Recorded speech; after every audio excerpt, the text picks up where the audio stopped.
네, 여야 현역 의원들과 정치권 현안들을 자세히 짚어보는 전지적 현역 시점. 오늘은 최영두 국민의힘 의원 전화 연결돼 있습니다. 안녕하십니까? 네, 안녕하십니까?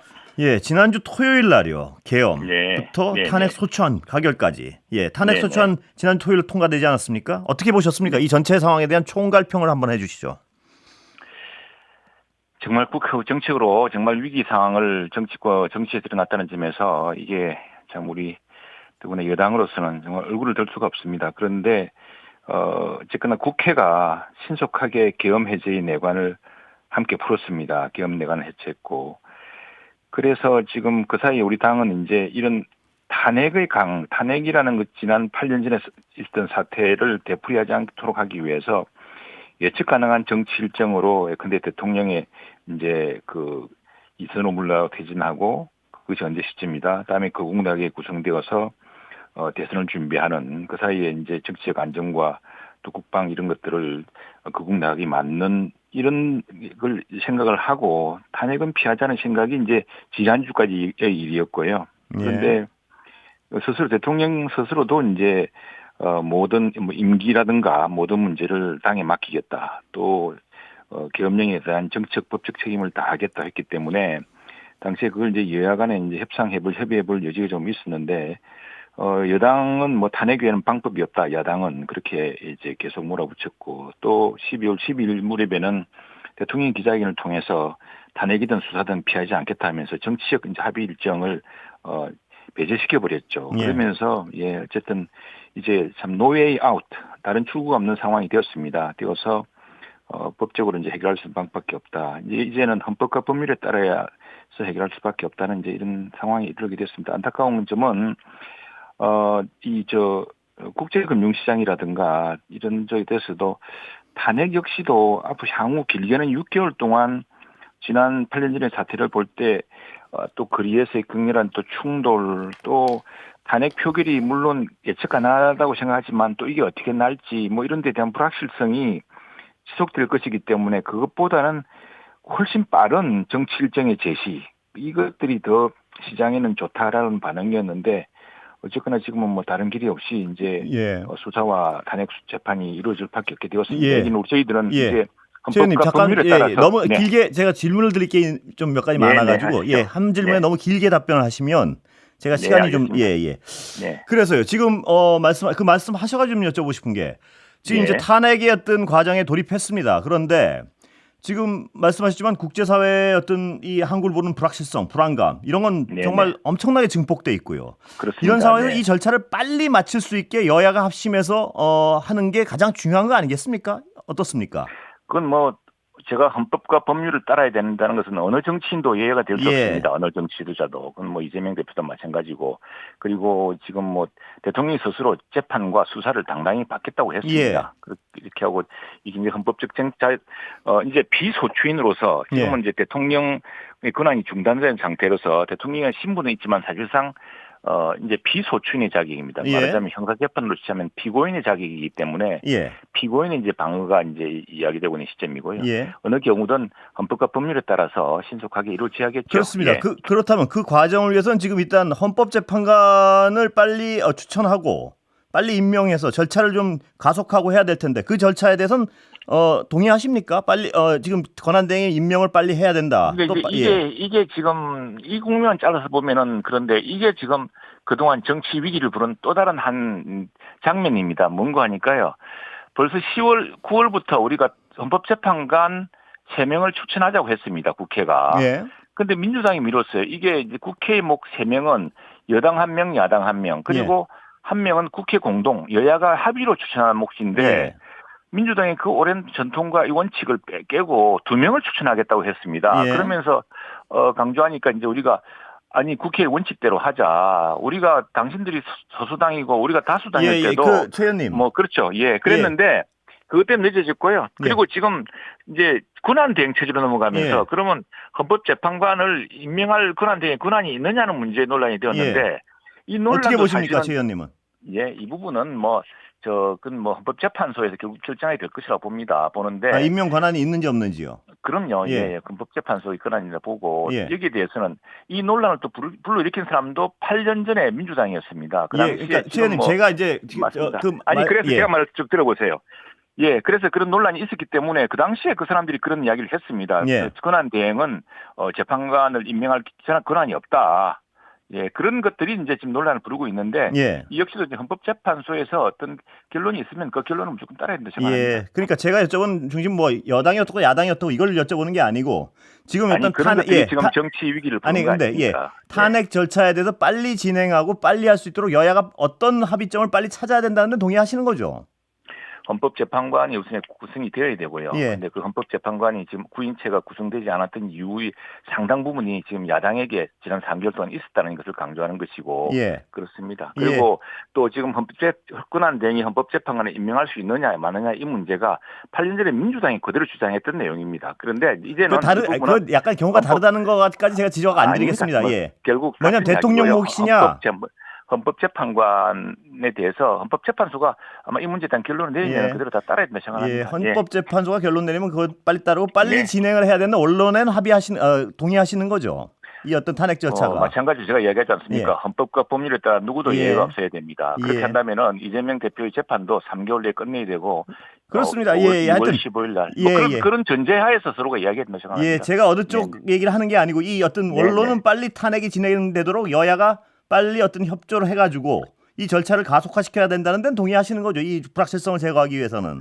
그렇죠. 그러나 그 헌법과 법률의 절차를 무시할 수는 없지 않습니까? 없이 그냥 미리 내란 수기로 예단해놓고 그걸로 처단하겠다라고 하는 그거 같으면 내일 원님 재판보다 못한 거죠. 그래서 알겠습니다. 누구도 헌법과 법률에 예외는 없다고 생각합니다. 그리고 하나 요거는 꼭 어떤 여당 의원 모시면 한번 꼭 여쭤봐야 될 것 같아서 그런데요. 계엄 자체에 대해서는 잘못된 행위라는 데는 이견이 없으신 거죠? 계엄령 자체. 그렇습니다. 그렇다면 지금 상황에서 대통령도 탄핵 심판을 받아보겠다고 했고 그러면 지금 이 계엄이란 어떤 이 상황과 그 후에 벌어지는 이 혼란에 대해서 여당이 어떤 본격적으로 국민들에게 다 사과 한번 하지 않느냐 뭐 이런 어떤 지적들에 대해서 어떻게 보십니까? 사실은 사과를 했고요. 그래서 원내대표가 사과라는 것이 누구들 계속 말을 하더라도 그 국민들이 사과로 받아들이자 사과직의 진정성의 사과가 되겠습니까? 그래서 사과라는 형식은 여러 차례 했습니다. 모든 우리 여당 의원들이 고개를 숙인 적도 있고 또 다 했는데 그리고 무엇보다 그 사과 아니라 원내 대표 또 당 대표가 당 지도부 전체가 퇴진하지 않았습니까? 이것이야말로 정치 결집인데 저는 그보다 더 중요하게 여당으로서 한때 지금 여당으로서 더 책임지는 방법은 지금 정말 뼈를 깎고 쌀을 내는 정당 쇄신을 하지 않으면 안 된다고 생각합니다. 쇄신은 어떻게 해야 됩니까, 의원님? 어쨌거나 저는 그래서 오늘 개인적인 의견을 밝혔는데 제 페이스북 같은 걸 통해서 또 기자들에게도 밝혔는데 뭐냐니까 지금 우리 당에서 비대위원회 논의가 있는데 그냥 통상적인 상투적인 비대위 논의는 안 된다.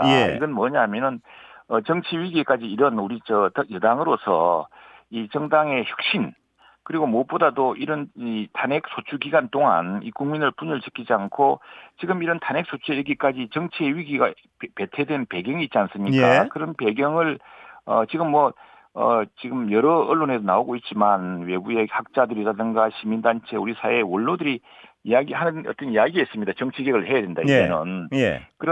그래서 저희들 당에 정말 뼈를 깎고 살을 내는 정당 쇄신의 안과 정당 개혁과 또 정치를 새롭게 통합적으로 혁신시키는 개혁하는 이런 그 특별위원회 같은 걸 구성해서 우리 당이 그렇게 해야지만 이게 진정한 사과고 진정하게 책임지는 자세라고 생각합니다. 근데 지금 당이 최 의원님 보시기에는 정당 쇄신의 방향으로 나가고 있습니까? 어떻습니까? 저는 그렇게 주장하려고 합니다. 그래서 이번에 당원 당규까지 다 고치자. 당원 당규상에 따르면 당 대표를 하는데 저는 이렇게 이야기했습니다. 지난 우리 대통령이 심한 지로 보자. 그러면 3명의 당 대표가 전부 어쨌든 당에 의해서 축출당하는 꼴이 되어버렸고. 그리고 결과적으로 어쨌든 대통령이 탄핵 소추까지 이르렀다면은 우리 당에 심각한 문제가 있는 거 아니냐. 당정 간의 협의가 제대로 안 됐다거나 또는 당 대표를 선출하는 이 시스템에 문제가 있다거나. 그래서 저는 대통령제 국가의 미국답게 이제 당 대표 체제를 없애고 원내 정당과 미국식의 전국위원회식으로 가자. 그렇게 해야지 아, 지금 비대위 체제는 이재명 아니다. 지금은 이렇게 주장하시는 건가요? 아니 비대위는 어쨌거나 당헌 당규를 바꾸기 위해서도 예. 뭐 필요합니다. 과도적으로 필요하죠. 예. 그래서 그걸 갖다가 지금같이 통상적인 당 대표를 다시 뽑는 그런 비대위가 아니라 예. 정말 정당의 쇄신과 또 정치 개혁의 어떤 비전을 보여주는 그런 특별위원회가 되어서 예. 그걸 당에서 마련해줘서 진정 책임 있는 모습을 보여야 한다는 것이 제 주장입니다. 예. 비대위원장은 누가 지금 가능성이 높습니까? 그건 이제 원내대표가 아무래도 크게 생각하셔야 되고 예. 중진들 사이에서 뭐 공론이 모아질려야 될 테고요. 예. 그래서 이제 비대위원장이 누구냐보다도 비대위원장의 임무가 무엇이냐 이게 더 중요하다고 생각합니다. 예. 그래서 제가 말하는 임무 예. 그 경우에 따라서는 이 비대위원장 이후에 우리 당이 획기적으로 바뀌고 그리고 또 국민들이 정당에 대해서 한 번 더 생각해봐야겠다고 할 만큼 그걸 바꾸는 모습 또 선제적으로 탄핵 소추 기간 동안 탄핵이 이제 재판이 이제 몇 개월 진행되지 않겠습니까? 예. 그렇게 되면은 또 여의도에서 또 광장에서 광화문에서 탄핵을 찬성하고 탄핵을 반대하는 집회가 계속 이루어질 것입니다. 그러면 예. 그런 대신에 정책으로 우리 이제 정치권이 이 탄핵 소추 기간에 국민들의 화합 통합 새로운 정치의 비전을 보여주는 개혁 논의를 시행하자. 그게 우원식 의장과 여야 원내 지도부 그래서 지금 또 사회각계 원로 또 시민단체와 함께 논의를 가속화시키자 이렇게 예. 생각하고 있습니다. 예. 그 지금 어떤 탄핵 절차랑 별개로요. 내란 특검하고 네네. 김건희 여사 특검. 이 한덕수 네네. 총리가 거부권을 행사해야 된다고 보십니까? 아니면 하지 말아야 된다고 보십니까? 이 상설특검법이 제 특검법이 이른바 내란 혐의 예. 특검법이요. 두 개입니다. 하나는 상설특검이 예, 있고 그렇습니다. 또 예. 근데 상설특검은 예. 이게 권한 대행이든 대통령이든 제 의견을 요청할 수가 없습니다. 예. 이 상설특검은 이제 국회가 추천하면은 그건 뭐 임명할 수밖에 없는 예. 상황이고요. 예. 그리고 이제 민주당도 이게 뭐 내란 혐의 특검이 예. 상설 특검이든 또 예. 특검이든 뭐 두 개 중에 하나가 되면은 예. 바로 그 경찰 지금 공수처가 이제 수사 전체에 컨트롤 타워를 쥐고 하고 있지 예. 않습니까? 수사가 넘어오면은 수사를 바로 받아서 특별검사를 하겠다는 그런 방식이기 때문에 이게 예. 지금 막을 방법이 없는 상황이 아, 되었습니다. 거부권 행사 안 해야 된다는 말씀이시죠? 아니 그러니까. 상설 특검은 아니. 거부권에 통하지 내란 않습니다. 특검은 어떻습니까? 마찬가지 이야기죠. 그거는 지금 다만 저희들이 볼 때 전에 사실은 그때 이 공수처 우리 당내에서도 예. 지금 당시에 검찰이 수사한다, 경찰이 수사한다, 공수처가 수사한다 뭐 이래가지고 혼란스럽지 않았습니까? 예. 그래서 그거 혼란을 해결하기 위해서도 예. 특검을 통해서 그럼 이걸 그렇죠? 예. 정리하자. 어차피 예. 대통령도 수사를 피하지 않겠다, 당당히 예. 받겠다 했으니까 그렇다고 한다면은 이 특검에서 이걸 하자 그랬는데 예. 이때 민주당에서 이제 상설 특검은 어차피 뭐 그건 가는 것이고 예. 그 특검에 대해서 우리가 처음에도 이걸 같이 해서 같이 여야 공통으로 그러면은 진짜 이 조사 진실을 밝히는 특검을 하자라는 예. 의견이 상당히 있었는데 민주당이 돌연 특검에서 그 우리 당의 추천 그러니까 우리 당의 추천이 아니어졌습니다. 객관적으로 예컨대 대법원 또는 변호사 대한변협 또 법학자에서 추천되는 것이 아니라 민주당과 또 다른 그 비교섭 단체가 네. 두 사람들이 추천하겠다. 예. 그리고 또 하나 그 내용 중에 상습특검 법안 내용 중에 내란 특검 말씀하시는 겁니까? 상설 특검만. 예. 내란 특검이요. 예. 내란 특검도 있습니다. 상설 특검도 그랬고 이 법안 중에 추경호 원내대표를 내란의 공범으로 적시해가지고 이 수사 대상에 넣어놨습니다. 그래서 이거는 진실과도 다르고 이건 지금 같이 함께 계엄을 해제하고 했던 이 예. 정당 사이에 더구나 이걸 정치적인 어떤 통합을 이루어야 될 이 시점에 이건 우리 당 전체를 그러면 내란 공범으로 만들려는 저희가 아니냐 뭐 예. 이런 것 때문에 당시에 상설 특검에 대해서도 잔반이 좀 엇갈렸던 겁니다. 그런데 제가 여쭤봤던 요지는 내란 특검에 대해서 넘어오면요. 한덕수 권한대행이 거부권을 행사할 수 있다고 보십니까? 하면 안 된다고 보십니까? 그 질문입니다. 예.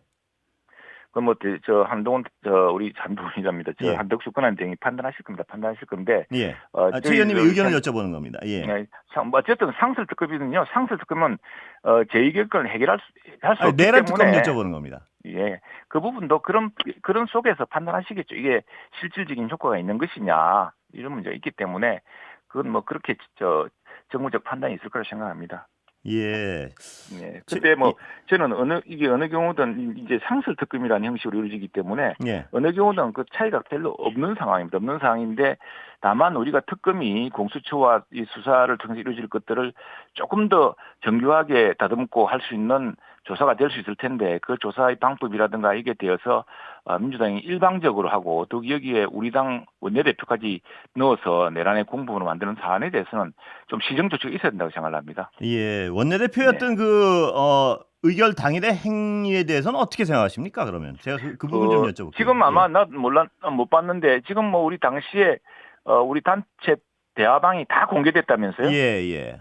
네, 뭐 그래서 제 이야기도 다 나오고 한다는데. 제가 최 의원님 얘기는 따로 기억이 안 나요. 못 봤습니다. 예, 다 나오고. 난 오늘 조금 전에 다른 데서 들으면 그러던데. 예.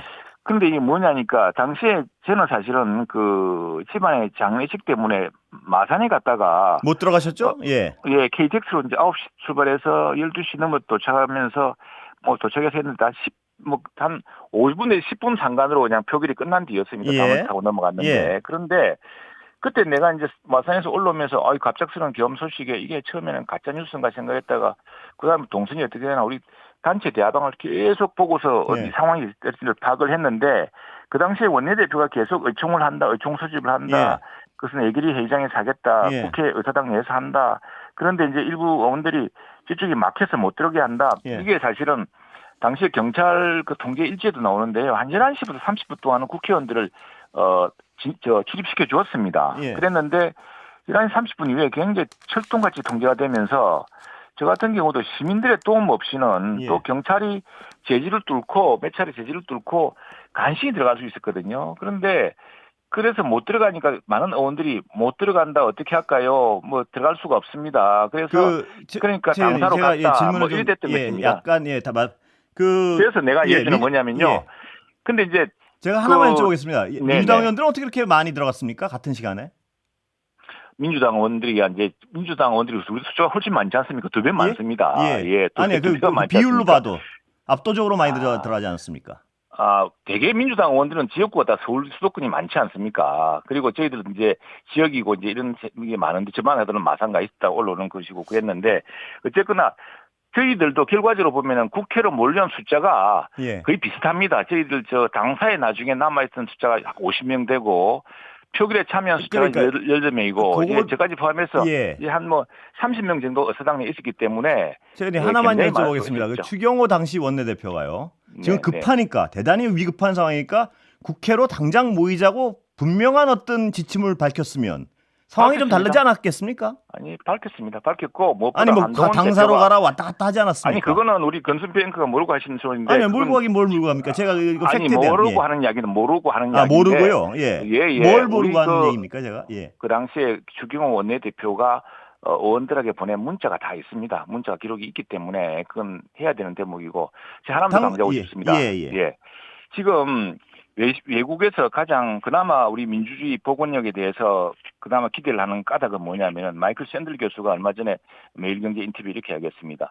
그날 밤에 많은 의원들이 국회로 달려와서 더구나 여야가 함께 만장일치로 계엄을 해제했다는 것이 대한민국 민주주의 복원력에서 가장 위대한 장면이었다라고 이야기했습니다. 그런데 지금 갑자기 일국을 가지고서 무슨 누가 저 탄핵의 내란의 공범이다라고 몰아가는 민주당의 태도가 저는 이건 굉장히 정략적이고 모략적이라고 생각합니다. 그래서 제가 오늘 아침에도 제가 그렇게 따진다면은 안 들어왔던 민주당 중진도 공범이냐라고 따져 물었던 겁니다. 여기까지 듣겠습니다. 감사합니다. 네. 최영두 국민의힘 의원이었습니다.